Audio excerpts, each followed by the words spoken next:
Hello, welcome to another episode of Drinking with Comics. I'm Shawn. And I'm Mike. And Mike, how are you? I'm good. How are you? I'm good. I'm good. I have my so a friend of mine came to town recently from Indiana and brought me some Three Floyds Zombie Dust. So I'm polishing off my final Nice. can of that right now. It's fucking delicious. Oh, what's that? You want I me am to drink here? enjoying. Hmm? Okay, drink. Oh no, the beer was whispering sweet nothings in my ear. Oh, nice. I am What are you enjoying enjoying? Moscow Mule made from larceny. The Ah, trick is larceny to use again. the trick is to use this much bourbon when making it, and Nice. and my favorite ginger beer, Yeah, I'm Bundleburger. familiar. I'm I familiar with that. Yeah, if I could say it normally any other day when I'm recording. Well, you do Can't. have three quarters of a fucking handle of whiskey in your or bourbon in your drink there. So uh to be fair, to be fair, I got this on Christmas and I'm this far. no, I know. So I feel I'm fucking like with you. I'm a responsible alcoholic. You are, so am I. Yeah. There is such a thing. Yeah. Uh so I didn't do a new comic book day and a beer last week because originally we were going to try to fit something in and it didn't happen on my end. So this week we had originally planned to talk about one specific book, so we're going to talk about that book. However, I wanted to kind of roll New Comic Book Day from March 13th because we're recording this on Thursday, March 14th. So I wanted to roll a couple things into this. So Mike was gracious enough to take some reading suggestions, and I'll just start with Napalm Lullaby. This is the cover I went with. Okay, nice. So, you know, this is Rick Remender and Hmm. Bengal, who I'm unfamiliar with, and Russ Wooten. Russ Wooten's a letterer, I think, on everything Remender's done since he started really shifting to his own titles. You know, he was writing like he had an insanely great run on Uncanny X-Force and then Uncanny Avengers, the original one, that took him through Huh. like maybe 2015. Really big fan of it. The end of that Uncanny Avengers run, I hated. I don't think it was actually his fault. I don't know what this is like. Uh, I don't think it was his fault. They made him tie in this stupid Axis event that was just dumb. But anyway, whatever. I'm a huge Rick Remender fan. Mike, I don't know. Are you familiar Yes. with his? I know you're I've somewhat familiar, enjoyed but Deadly Class. I read Deadly Class when it came out. Like the first four trades. It had oh, that you got to time that the finish other it. trades weren't out, so I never finished it. So I good. love the TV show. Damn, I love the Hmm. TV show. That I that did too. that made me sad. Yeah. Um, a couple of other things. I can't really think of anything offhand. Like, thank God there's this like everything in back I here know. to look I through this know. reference. Like, oh yeah, what else he did? The I whole did library. So, enjoy. I like how everything he does.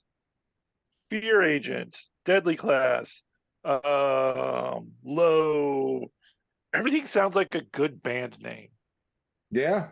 Yeah, you're not Like wrong. Napalm Lullaby. That's like a good Yeah. band name. Like So like he definitely has a knack for titles for sure. I've always noticed that with him. yes, And this one, Tokyo Ghost was another one. Just really, exactly. really good with titles. And the work speaks for itself. There's a couple here I haven't read.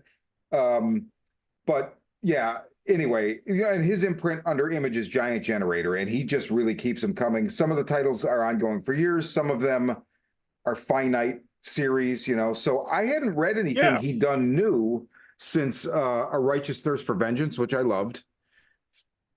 I So read the first one. I thought it was interesting. I never got past. I never read any more. I should it's read it. good. It should only be two trades, and it reads really quick. It's one of those where it's very cinematic, so that there's not a lot like it's really synergized between the art and the writing. So I would blow through the issues. He did Seven to Eternity. I read the first one. I liked that a lot. And I meant to read it, and I never did. Dude, that one, Yeah. what's great about that is the villain. There was a point when I was reading that when it was coming out. The villain, the Mud King. Hmm. I could be wrong. This is conjecture, right? I feel like he was very much influenced by Negan in the Walking Dead comic Okay.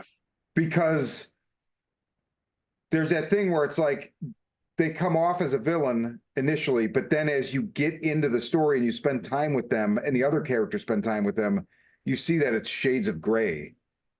Eh, I think Seven for Eternity is just like a magnum opus. Anyway, Napalm Lullaby, right? What do you think of this?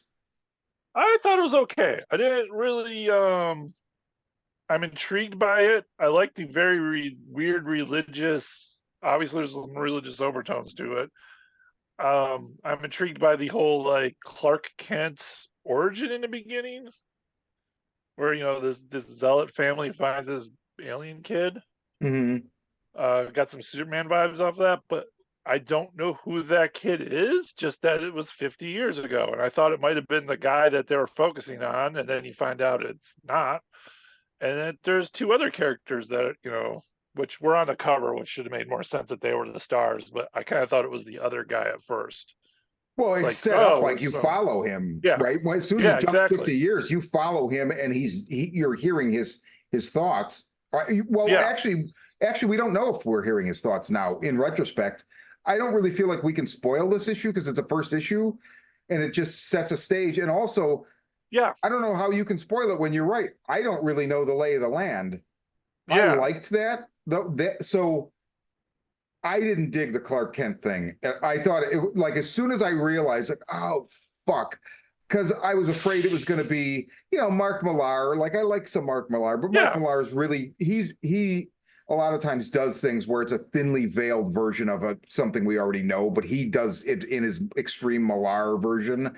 And I don't yes, know. I just am kind of like, yeah, that was great 15 years ago. I'm let's not do that anymore. So I was taken aback by that, where the zealot couple find, yeah, it's like, I mean, you think it's this world, and they just seem like yeah. religious Is it? protesters, and then like I guess a portal opens up, and these like mech things come out chasing another mech thing, and then it's a mech womb, they refer to it, and it cracks open, there's an infant, and then the guy's chasing it, the infant kills them, I think, with some kind of, If it has powers to kill them, I guess, but like at the same time, they're like, no, I can't kill another one of these, yeah, they which is hesitate, right?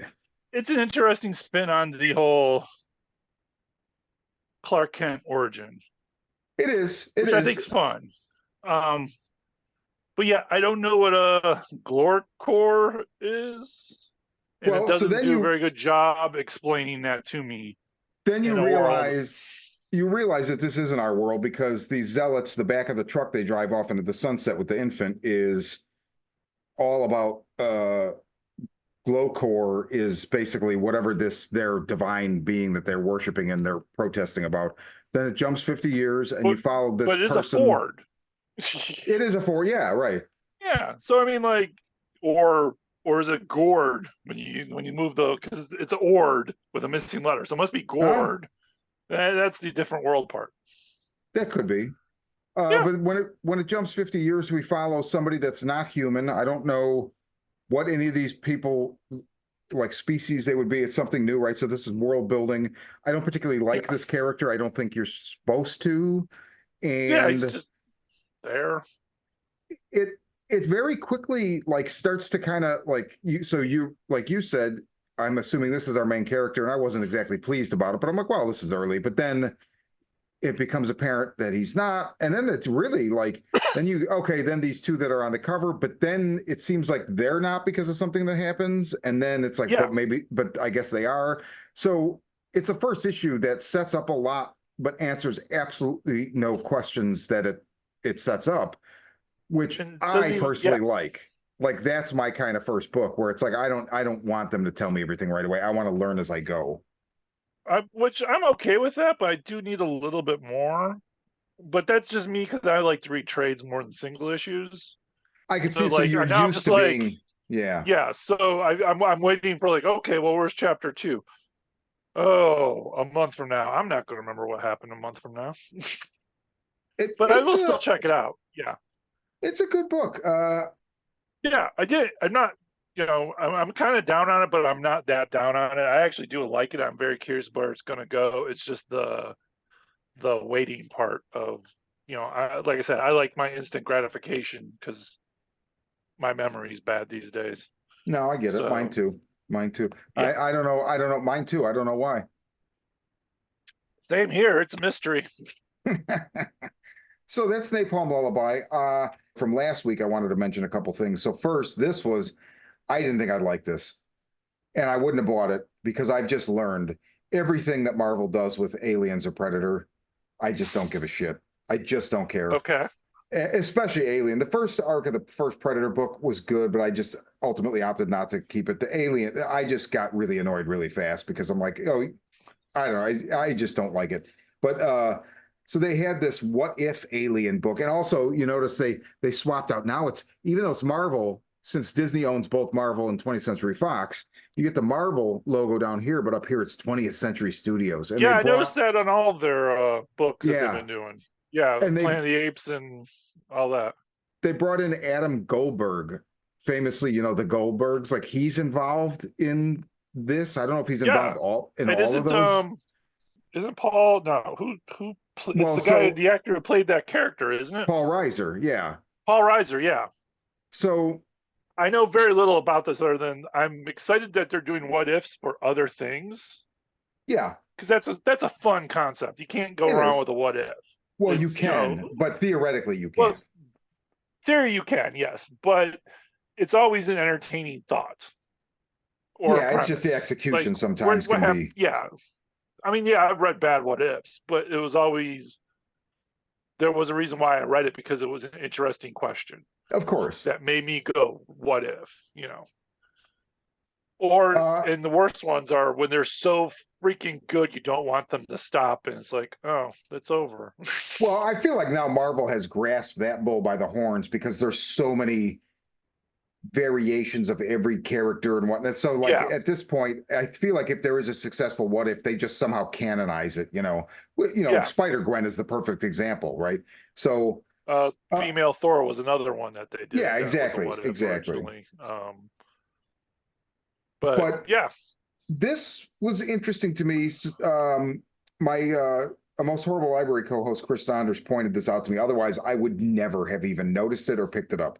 But I did grab it, and okay, so it opens with a rehash of like the scenes surrounding Carter Burks, played by Paul Reiser in James Cameron's Aliens, like my favorite Aliens movie. that's Um, the second one, right? yeah, yeah. So it Okay. opens with the kind of like showing you the last scenes that surround him before his death, which we never actually see on camera. It's heavily implied. And then they show you, oh, well, what if he didn't die? And so, I didn't hate it. I don't know if it was because it started out with stuff that I already knew from the movie and loved, but I feel like that would have annoyed me just because I'm like, oh, yeah, okay, well, I don't need a movie adaptation. I have the movie. So, but they kind of jump in further into his timeline after the events of that, and you see that his life is fucked. Like Yeah. he's existing, but he totally got his comeuppance for what he did. But then it like ends with him coming into possession of a xenomorph egg. It's 3 issues. I figured, you know what? I like the first one, so I'll Okay. keep reading it. I like that it's 3 issues and not just one. Because a lot Yeah, of what ifs are one issue and done, which yeah, kind of makes the story even more. If it's fleshed out a little bit more, that makes it more fun. Plus, if yeah, you're going to have Paul Reiser write it, you better make a few issues. yeah. And that's the other thing. It's Paul, and I'm assuming his son Leon Reiser are co-writers on this, so it's nice to have him That involved. makes The sense. Yeah. the guy that played the character involved, and it's a selling point for sure. Last Ronin II. I have not read Last Ronin 1, so I own it now, but I haven't read it yet. I really like these. I love the format. It pisses me off because I don't even think there's bags and boards for this size. So it's like, come on, guys, help me out here. But I like, You, dude, this book. if you cut a magazine back by 2 inches, you can make it work. Yeah, I don't know. This is $8.99. I don't know that I think it's worth $8.99, but I feel like it is really top shelf. Like I really feel like this is like everything about it, the art. I love the world that they've built and that like, the whole thing about the original Last Ronin, it was Michelangelo, and you didn't know that at first, and he's the sole surviving turtle. And now we're dealing with Wait, these. what? Oh, shut up. And now we're dealing with the four. I don't even remember where they came from, but there were four like baby turtles in that, and so it's Casey Jones and April's daughter, Casey Jones, uh, as their sensei. And I don't know. I dug this quite a bit. I bought it not kind of like, oh, are you strip mining this idea now? Like it was good as a one shot, but the the world they've created has such a Frank Miller 80s vibe, which is totally fine and great for a Turtles book to have because they come from the same era as that Frank Yeah, Miller stuff. And yeah. there's It is. associated DNA. It's not like they're ripping off Frank Miller.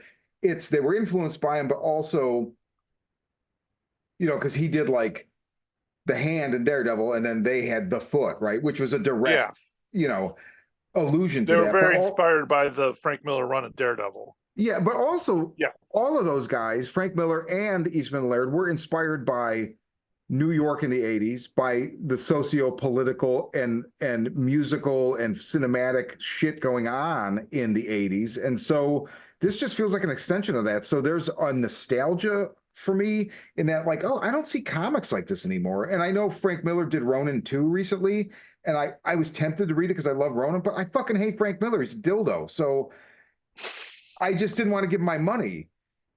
yeah. No, Uh, that makes sense. it's so how did this sell at your store? It's doing pretty good. It's not doing as gangbusters as the first one. The first one brought a lot of customers we've never seen before. Hmm. Um, and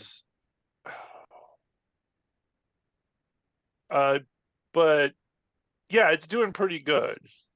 Uh, Not as good as another book we're going to cover in a minute, but doing very good. So let's shift to the what's that book? And did that come out yesterday? This is shocking to me. We completely sold out of Transformers comics that we ordered heavily on, of a book Wow. that we were lucky to sell a year ago, maybe not last year, but the year before that, 10 copies of. Like Wow. I have, obviously a Transformers fan. If you squint very hard, you can see a few lying around in the background here. But yeah, this book is doing gangbusters. That's great. Gangbusters. And I think it's even like, don't quote me on this because I'm not doing the numbers, but I'm pretty positive it's selling better than Spider-Man right now, which is just unheard of for a Transformers book, period, in its total existence of time. It is doing better than any other thing I've ever seen. For what it is, GI Joe, or at least Duke and Cobra Commander, is doing also very well. Void Rivals, not so much. Not to say that like people aren't backtracking and going like, oh, because I officially sold out of, or I should say, we officially sold out the store I work at. Not just me; it's not my store, but we officially sold out of this on Saturday.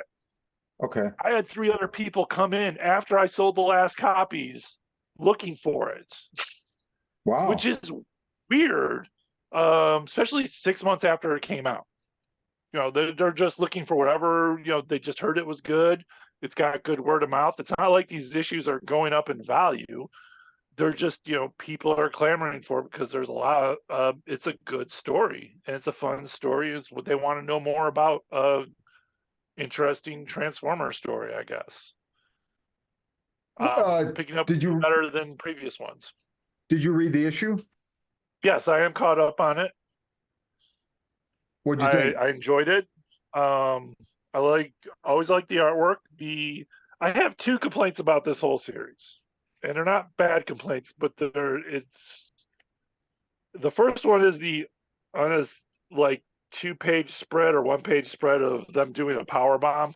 Which, okay, I get it. It's the people that did do a power bomb, and Wait, there's that going to be that wrestling that was in moves. one of the previous issues, right? That's what we're Yeah, talking about? exactly. Yeah, And yeah, then it okay. was like this one where Optimus Prime takes out Devastator with a wrestling move. It's just I kind of roll my eyes a little bit on that. Not too I much. knew It you doesn't would. it doesn't hate me. I don't hate it. It just kind of just makes me go, oh, really? Come on. Um, and the other thing that I it bug this bugs me about this book is I love that they killed Bumblebee. Awesome. I heard a couple of the behind the scene things when they're like, hey, what if we kill off Bumblebee? And the guy at Hasbro, their rep, was like, yes, please do. We're sick of him. And it's like, awesome, great. You made Cliff Jumper into Bumblebee. That is not Cliff Well, Jumper. Cliff Jumper is a rugged military guy who's been around and seen some shit and is very hard edged. Not a friendly person. no, well, The complete wait a minute. I but would this argue that. I would argue that because so I forgot they killed Bumblebee in one of the earlier issues, but I yeah, was thinking reading this like, oh, so basically as Cliffjumper's riding around with the human character Candy, and I'm like, oh shit, like essentially he's doing what Bumblebee would do. But dude, he is yes. exactly what you just said because the scene where he faces off with Starscream, there's this whole dialogue about how he's been waiting for this because Starscream killed his clan, and Starscream's like, oh, I loved he like he's like relishing in it, like I killed your people and it was great. But he clearly is battle hardened. I think he's just I formed don't some think kind of he's as attachment to battle the character. hardened as he was originally in the comics.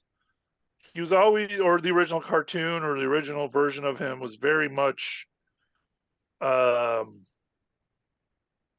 different.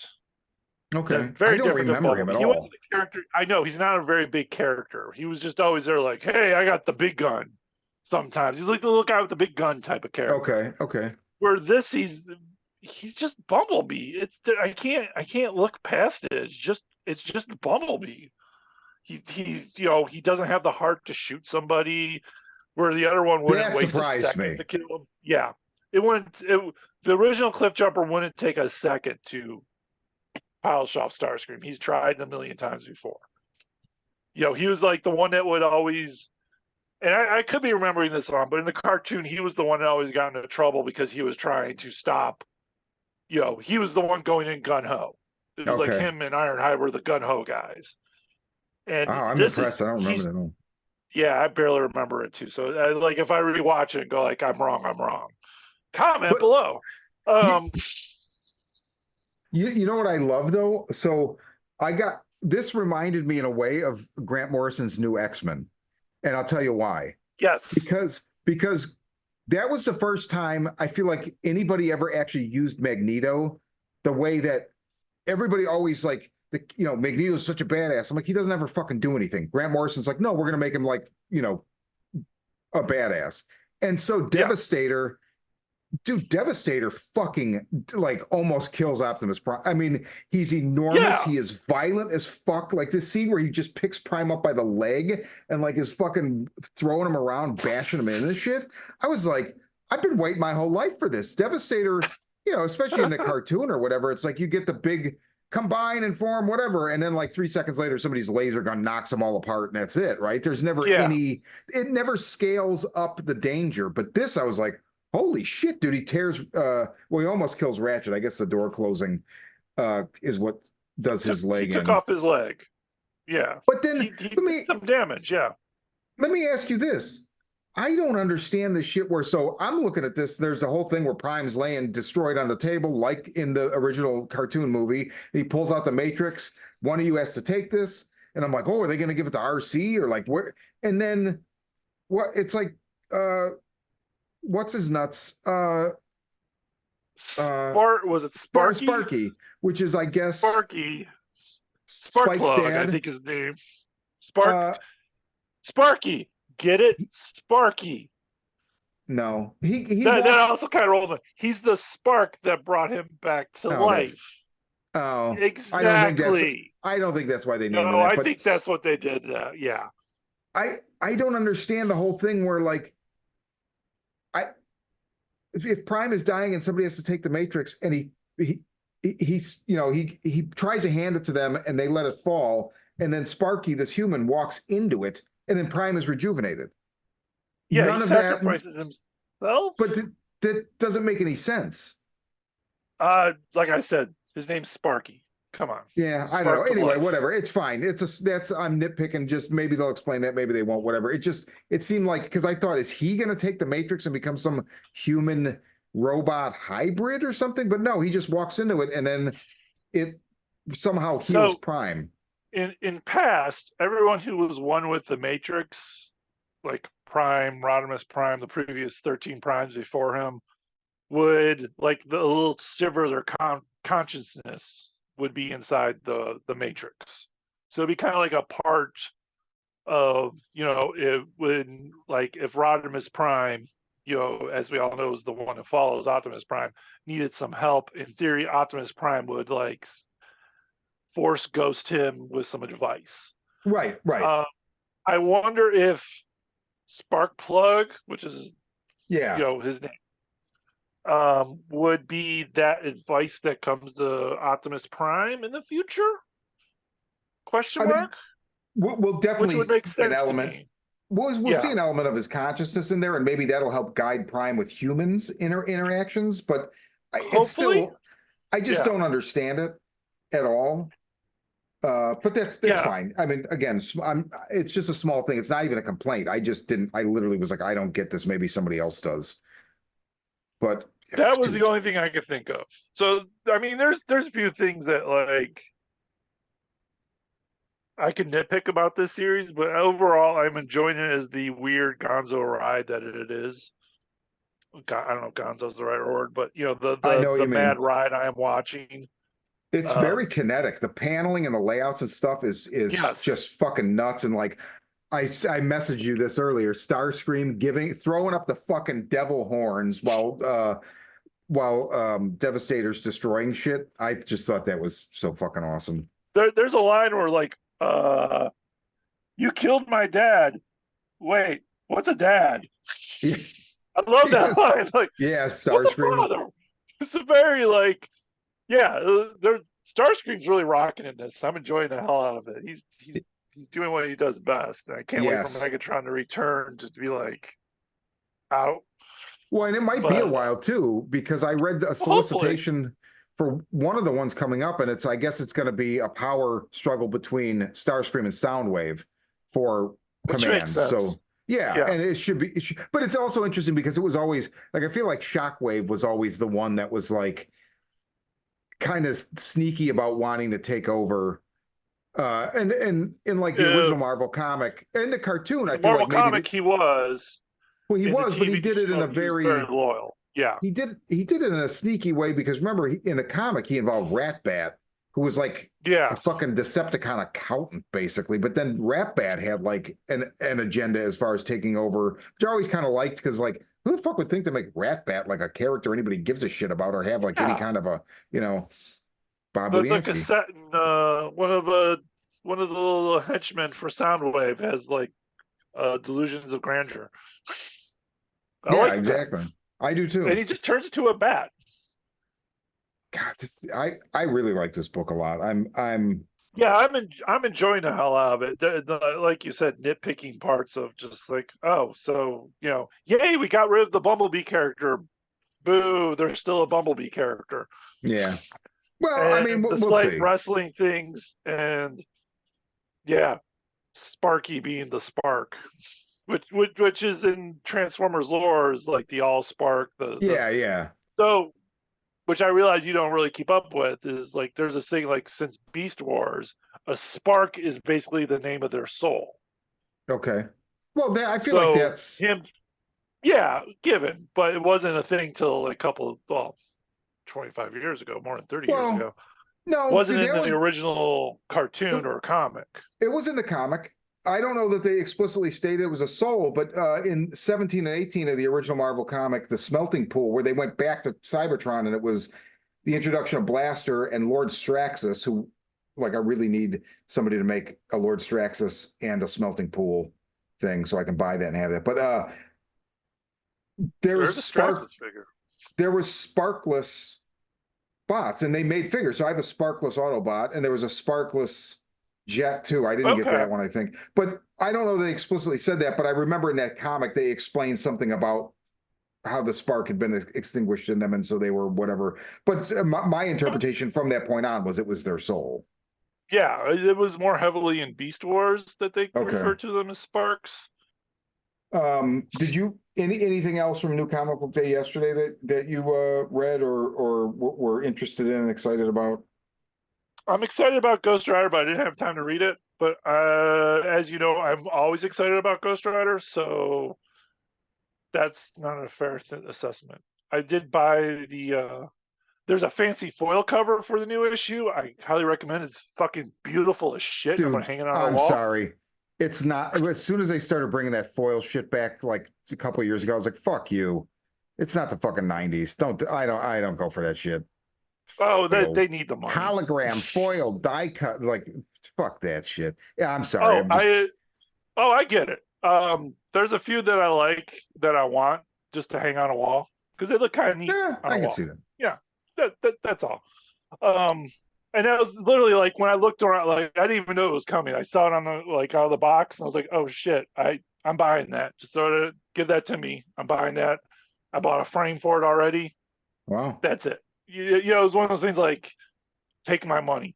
Yeah, yeah, I get it. The other thing I kind of like about this resurgence of, and you should check it out next time you're at your local store. The resurgence of foil covers from DC, they do both sides, the back and the ad. And the ads in foil are so fun.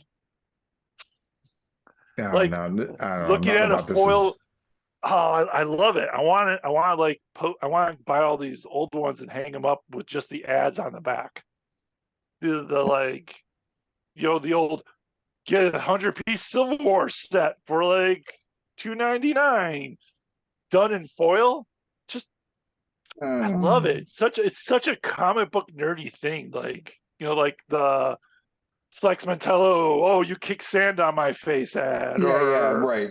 you know, just seeing it in foil just makes. I think there's one for like old reveal model kit with a red car. Um, it's on the back of the Green Lantern first John Stewart Green Lantern reprint they recently did. And it's one of those books like I picked up. It's like, well, this looks nice as a cover, but why? And then I turned around. I was like, oh my god, look at the car on the back. This is awesome.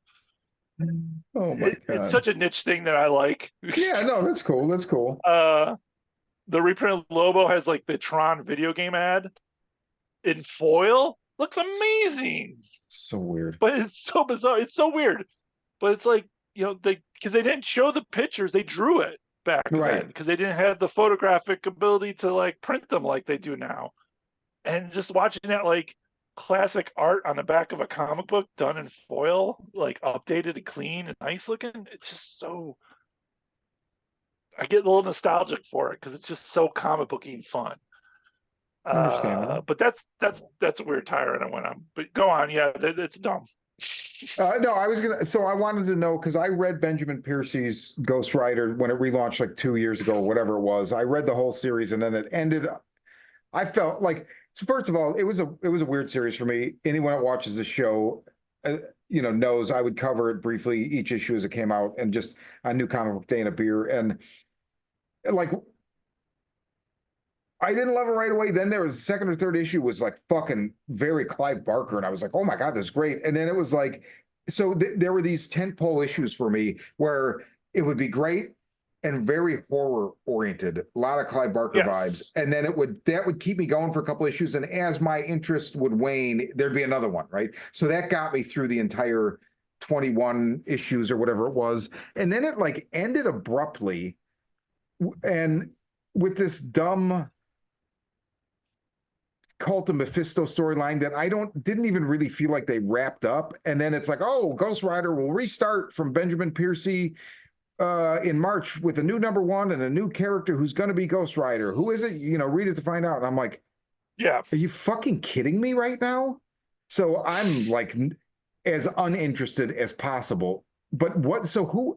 Can you spill the beans? As far I know, you said you didn't really get a chance to read it, I but do you haven't know read anything it. about it? I've only read half of it. The new Ghost Rider is the Hood, Is that the a Brian pre-existing K. Vaughan character? character. It's a Brian K. Vaughan character that's been around for probably about 10, 20 years now.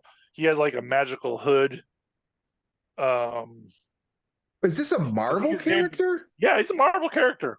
He's not Okay, well, that the way you big. said Brian K. Vaughan character, I was like, Well, Brian K. Vaughan created the character. He wrote the okay, original Hood series.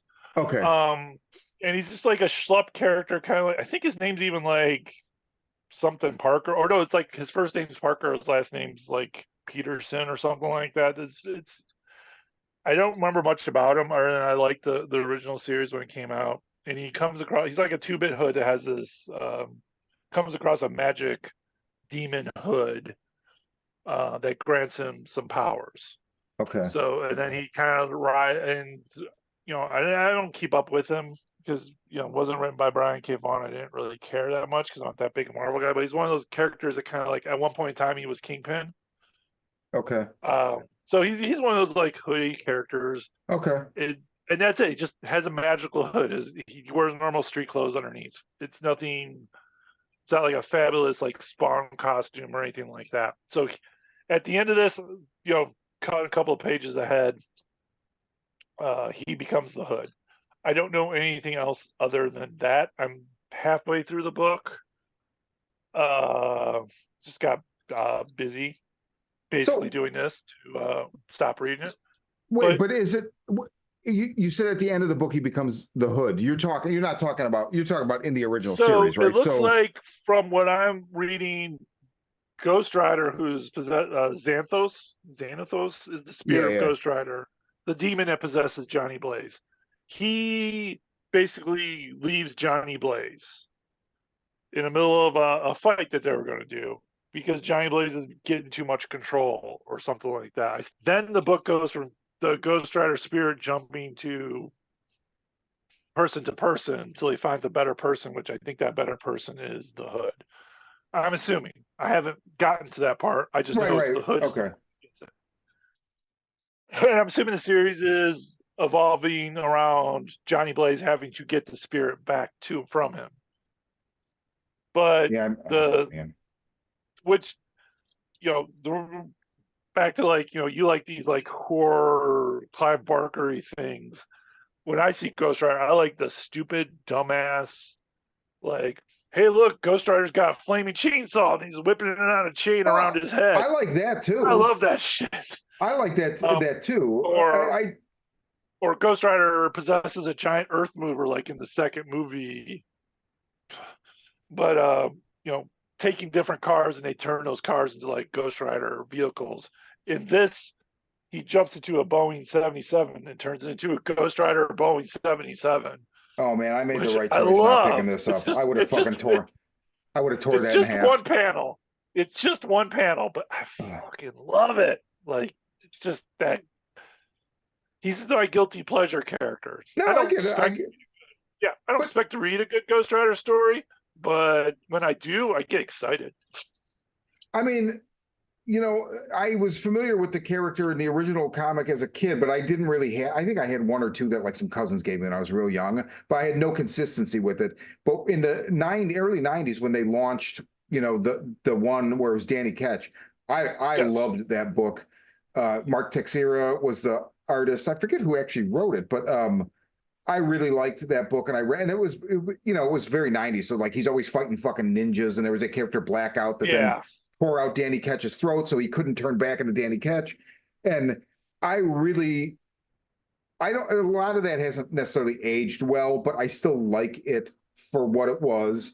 And I feel like they do too much with the character. Like, I mean, I not every disagree. They don't do character. enough. Well, I mean, but so we're looking at it from completely Yeah. different points of view, right? So that Exactly. makes sense. That makes total sense. I want something eerie and dark. And I mean, my question now, it's not enough to get me to even pick this up or whatever. But so if the Hood character has a hood that is demon associated and the Ghost Rider, Zarathos or whatever, like, will he have two demons fighting inside of him? Or like I that's have kind of an no interesting idea. concept, Yeah. but I not enough to make I me know I'm pretty positive the last panel that I saw is the Hood getting the powers. Um, and who knows what they're going to go from issue 2. Obviously, I don't know. I'm not there yet. And I could be very wrong. It might not be the Hood, but I'm pretty positive it's the Hood. Okay. Um, oh, I was going to tell you my origin story for Ghost Rider and why I love him so much. Oh, please tell me. Tell me. Okay. So for me, this goes back to the old GI Joe comics. My mom would buy me the occasional GI Joe comics back in the day, and you get the advertisements or the other characters show up in a little panel in the one of the letter columns. There was Ghost Rider, and I was like, in like, who's this character? Why is his head on fire? Why is the wheel or the bike on fire? I was always fascinated by it, but I didn't know anything about him. And when I got back into comic books right after the first Batman movie came out, '89, I started slowly reading Batman comic books, and I got one of those comic shop news with the new Ghost Rider relaunch at the time. Hmm. And to me, that was just like, holy shit, that's Kismet or whatever you call Right. that. Like, I'm now in the comic books, and that one character that I've always wanted to know about is coming back. That's pretty So cool. that's why, like, ever since then, I've always been like, you know, Batman's my guy at DC, but Marvel, I will shell out whatever for Ghost Rider. Luckily they don't make a lot of Ghost Rider shit, but Have I love have it they every ever whatever it is. have they ever had a Batman versus Ghost Rider story that you know about?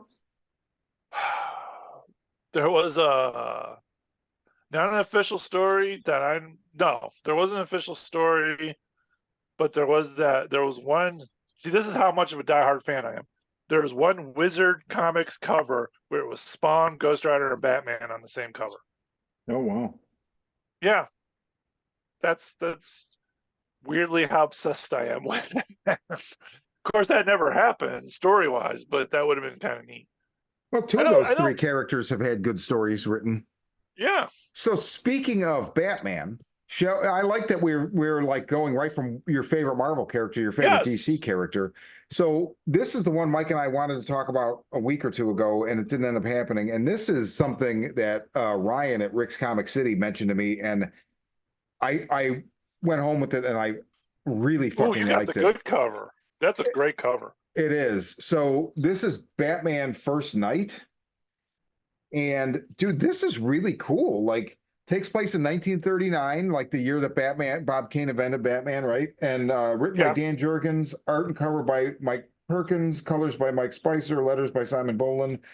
It's a black label book, and it's a very rough and tumble, not tech oriented because it's 1939 yeah, version of Batman. And like my girlfriend said, she's like, oh, I want to read this. She's like, this looks more like Adam West's Batman than it does like any of the other Batmans, and it does. It's not that vibe. I'm not a fan of the Adam no, West Batman shit. Um, it's not that vibe, but the suit is very like 1939. I just made this in my lab, and I have to yeah. tweak it as I go. I sewed it together. It's still kind of new. I don't know what I'm doing. Um, yeah, I feel like I enjoyed it. I enjoyed there's a. I really laughed when the actors came to Bruce's house and they're talking like a 1940s movie. Hey, you see here, we got your unions breaking this up here, y'all, or however they talk. Like I at that like moment when they clicked, like, oh my god, I'm watching like an old black and white movie with these guys. They're talking like that. It's great. Yeah, But yeah, it's very much the first Batman story just done in modern times. It's dark. Um, was it the bad guys broadcasting on the radio, if I recall correctly? Because I read it yeah. last week. I And, don't have it in front which of me. reminded me a little bit of A Lonely Place to Die, I think was the series where you remember that where it was always there was a radio involved, and at the end you realize it was the Joker talking over the radio. Yes, I haven't read that in a long the time. where yeah, but the Joker's first. I want to say the Joker's first appearance. He announced all his crimes on the radio too. So I'm kind of Oh, that wondering, was sweet. is it the Joker in this? I hope not. A very different because well, It if probably it will is, it's a be. very different Joker than the what we're used to. Yeah, Because I he's don't know. more I of just a crime. He's not the madman. He's more of the crime guy. I hope it's not him either.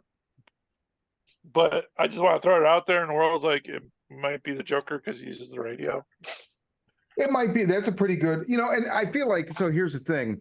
You remember Bruce Jones wrote that Return of the Monster run on the Hulk, and I had not read it. I was like, I'm a diehard Peter David. I mean, this is going back 20 years. I'm a diehard Peter Yes, David fan. Fuck that. You're like, dude, try it. And I read it, and it was fucking awesome. And I remember saying to you, like, shortly before the end, I'm like, I hope the mysterious bad guy's the leader. And you're like, I hope it's not at all. Like, why can't they get him away from the leader? And it was the leader. And the last two issues of that series were absolute shit, and it ruined the whole series. Ruined the entire series going backwards. Like, it's just, oh, I was so utterly disappointed, right? So you were right. And the thing with Batman now that drives me fucking crazy, I mean, I don't read it because I feel like to me, he's like the Punisher, where like they strip mine him because he's so popular, but it just takes away from the character, the saturation. And the fact that by today, it's like you almost can't have a Batman story unless the Joker's involved. And it drives me nuts because it just becomes like, so he's just overused. Like it doesn't always have I to be the fucking Joker. I agree. I mean, I don't think they do Joker as much in the comics. I don't read the comic books anymore, Batman comics. I haven't since 52 started, to be honest with you. But from I what I've remember you noticed, did it's not not like the like, Snyder run, which I never read either. yeah, I didn't like anything they've done directorial wise since then, unless it's like its own thing like this is. I'm Right. not really interested anymore. Well, same, Um, right?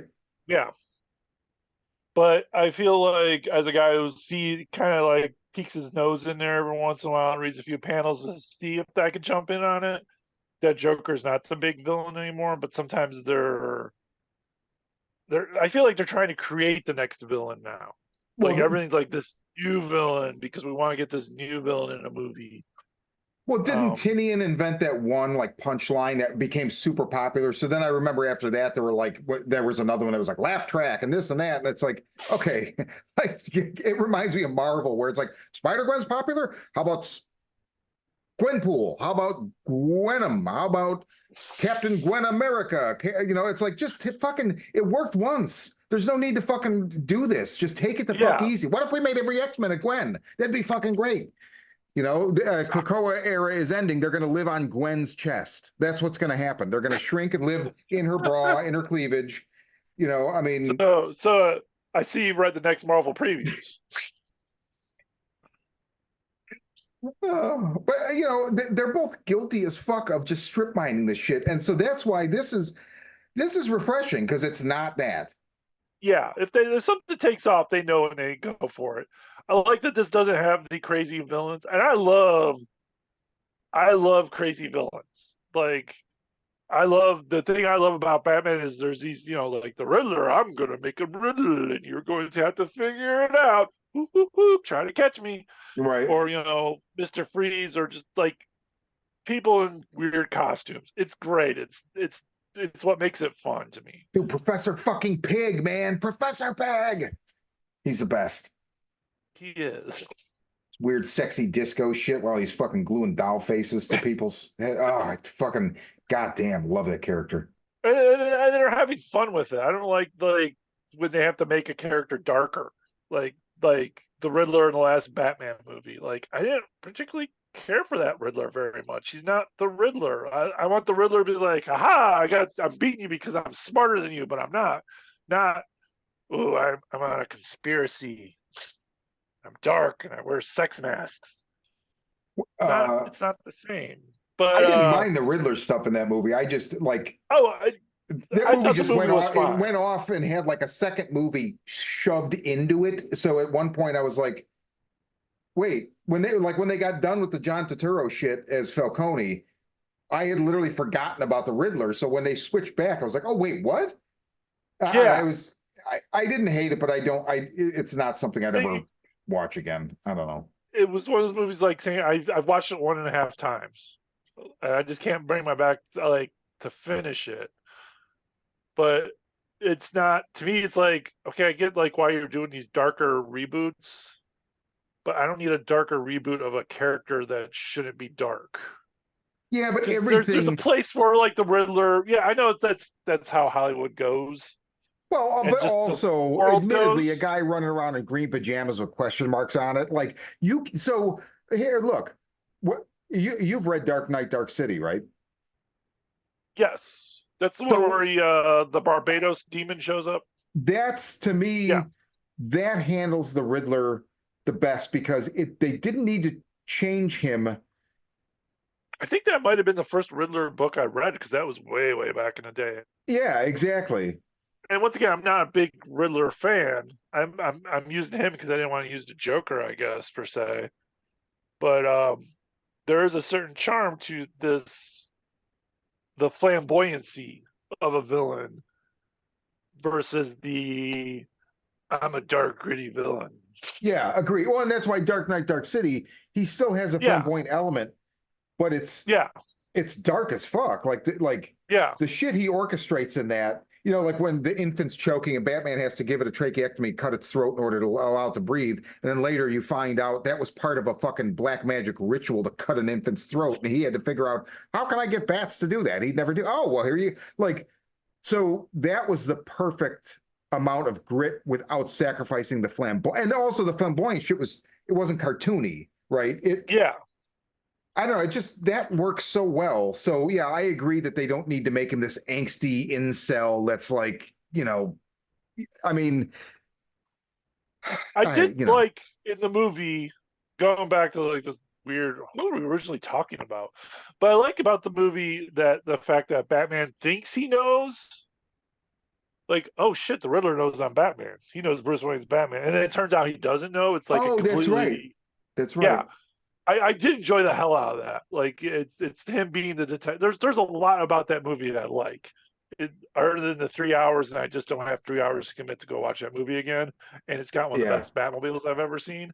Yeah. But and there's things I don't like I don't like the Penguin because he's not the Penguin. That's a good example right there. Like the Penguin in that movie is just this big, tall, fat guy who's like, "Oh, I'm the Penguin. They call me Penguin." Why do they call you the Penguin? It makes no sense. That character is nothing like the Penguin.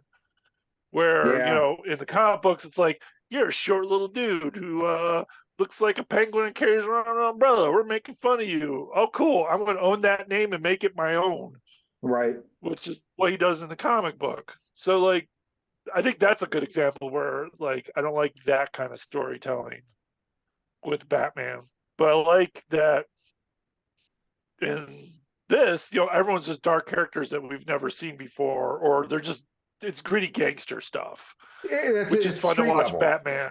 Yeah, it's street level gangster stuff. He doesn't have the high tech equipment because he can't. It doesn't exist yet. It's not like he has an iPhone or anything like that. He's got some beakers in a car, and the car's not even like a badass No. uh, car. It is, in my opinion, one of the worst Batmobiles I've ever seen because it's a big red car with a Batman hood ornament. Well, But I boy, I did think at this point I it's got not a giddy when I Batmobile. saw it. Yeah, but I got You giddy know. when I saw it in the pages. Like, oh look, there's the Batmobile. It's doing very well. I think it's doing very well for what I think a lot of word of mouth of this is like. This is a very gritty early Batman story set in the Okay. 30s, and people are getting excited about it to check it out. And the artwork's great. There's a lot of references to it. It is more interesting to read an updated 1939 comic book than an actual 1939 Yeah, of comic book, course. Of if course. that makes sense, because it works more on our brains in this time. Well, yeah, anything if you read a comic from fucking 1980 sometimes like you have to reset your expectations because it's not the same. It's Yeah, just not the same.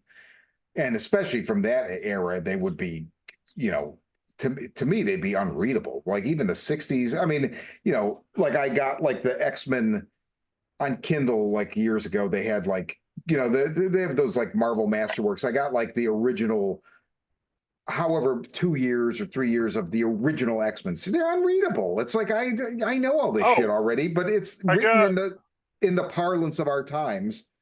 they've in the past year they reprinted the original Ghost Rider for several issues as an epic collection, and I've been trying to reread the original one because it's something I've never really read, or I read it and I don't remember it, and I want to reread it again to see it. Like, and it's just a lot of like a not to bring it all back to Ghost Rider, but this is the only example I got. But there's a lot of like inappropriate Indian, the like Native Americans are the bad guys sort of in this, Yeah. and it's almost very inappropriate that they're like the bad guys for like wanting to get their land back or something like that. What I was getting at is the Danny Ketch series, which I read originally when it came out. I'm enjoying more because it's, not him fighting Native Americans and slightly racial overtones that kind of take me out of the story, which was, I guess, very appropriate at the time in the 70s. But in the 90s, they obviously didn't do that as much. And now you can't do it all, which is a good thing. Yeah. Yeah. I Unlike mean, half the other nerds you'd see on YouTube complaining about comics, I'm not one that's going to complain that that's a bad thing, oh, you're talking about Ethan or Van it's a Sciver and bad his thing. comic skate shit where he's basically like, all Yeah, characters should be white or whatever it is. I yeah. don't know, whatever his thing is. Like half of YouTube serves me up. It's like someone's Yeah. like, reason for Marvel is diversity. It's like, okay, like I'm done with you. That's not it. That's not the problem. Yeah, and I mean Yeah, also, but see, it works both ways to me because yeah. like I 100% agree with that. And at the same time, though, then people on that side of the argument take it so far. And I remember like years ago when I was doing the show with Chris Saunders and Mike Wellman and whatnot, and Saunders got into this like he got like hit from all sides in some discussion group where he was talking about Iron Fist, and they were like, "Oh, that's fucking bullshit. That character is, they totally uh what he made that character white and he shouldn't have been and this and that." And it's like the whole fucking Oh, when idea when about the show came out. well, but the whole character, Yeah, it's like if you say that about Snake Eyes, the DNA of the character is that he is out of place as a Westerner in the East. And so it doesn't like you can, it's like the same thing where like I've seen people dismiss Mandy as like, oh yeah, sure, like the girlfriend gets killed and he's got to get revenge. It's like, okay, look, not every story needs to do that, but if you're going to tell a revenge story, somebody's going to need to get killed, and there's a 50% chance if it's a couple and they're a straight couple that it could be the woman. It doesn't necessarily, not yeah. every instance of this is a attempt to hold up the patriarchy, right? So it's the same Yeah, thing. It's like, no, leave that character alone, but let's have a diverse, like I'm all for as much diversity as possible, but just because there's a pre-existing character like Iron Fist who's white but also trained in martial arts or whatever, it's like, yeah, well, that can happen too. that's what makes that character interesting. On the flip side, you have Shang-Chi, who isn't, the Iron Fist, who was the martial arts guy who does all that stuff. You could tell both those stories. It's Yeah. fine. Well, we can tell all these stories, and the thing is, I want diverse characters, right? But that doesn't mean that you have to go back and say that, well, but this character isn't diverse, so get rid of him. No, like, okay, that might have been No, the way things were then, and we're acknowledging that that wasn't necessarily great. So now look what we've done. That doesn't mean we have to go back and like get rid of that character or retcon the character. Like, no, yeah. there's plenty of room for more now that we have this new robust way of thinking. Some of us, not You Ethan Van don't Sciver. need you don't need to rewrite Iron Fist. You just Yeah, need to come up with the next Iron Fist, exactly. And which isn't. you Yeah, also you don't need to like like never talk about that again. Like there's yeah, room. We can keep that Iron Fist, and yeah. I mean, I don't I know what think the Miss Marvel is like the example of why they do that right. yeah, She's a great character. She's Muslim. It works. It's a fun read. There's just nothing wrong with it. But everyone's like, oh well, it's not Miss because the original Miss Marvel became Captain Marvel. She grew. She's a different character now. yeah, The name is open. It's fine. It's like Spider. Like there's two Spider-Man. It works. It's fine. It yeah, doesn't need to be one person. It right, just needs to be good. And I yeah, hate when, oh man, this is going to be a whole nother episode. I hate when the excuse of it not being good is because of like them trying to cram it. Well, then, Iron Fist wasn't good because he wasn't Asian or or Miss Marvel was bad because she's Muslim. It's like, no, that's not the reason. Yeah. That's not the reason why it should be bad. Everyone knee jerks that like they're gender swapping.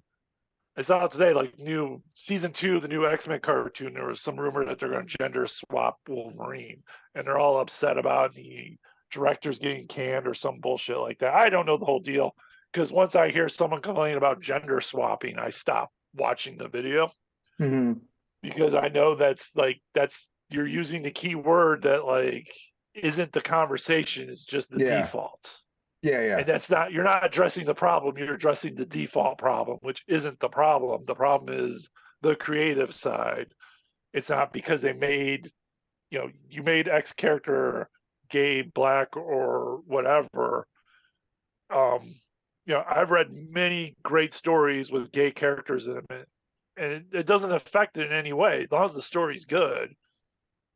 But to complain about a story that is maybe poorly written and say it's because of the gay person's fault, it's like, no, it's not the gay person's fault. It's because the story's poorly written. Well, but then the other side of that is the idea Yeah. that you can't say something's bad because there's a gay, like no, if it's bad, it's bad. It doesn't matter. If it's good, it's good. It doesn't No, matter. I think you can do that if you do it, but they all lead up. It's like, well, Marvel made our gay character again, and this is why it's bad. It's like, Well, and that's so not the way to approach that. The way to that's the approach it funny is, thing. this book is bad, Yeah, blah blah blah. Don't even bring up the fact the character's gay. right.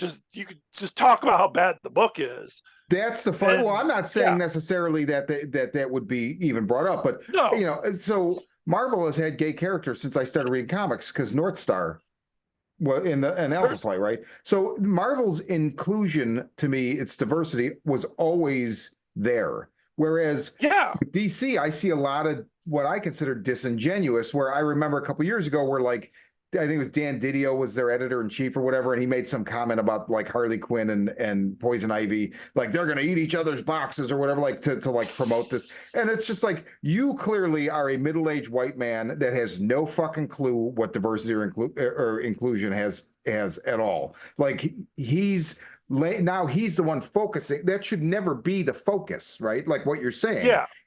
It doesn't need to be. So I don't know. It's a whole nother episode. Yeah, exactly. But like to kind of go back to that, like, I mean, they hinted that Harley Quinn and Poison Ivy had a relationship in the cartoon. It was always kind of hinted at. If you wanted to look there, you go like, oh, wait a minute, is there something here? It was hidden, but it wasn't like super hidden to the point where it's like, well, that makes no sense. Why are they going out now? There's precedent for that being there. But also, yeah, you're right. This should be another episode. So on that note, for Drinking with Comics, I'm Shawn. I'm Mike. And we'll see you next time.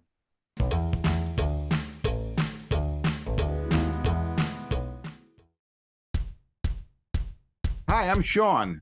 Join me and my friends every week for the Horror Vision, where we talk about horror movies.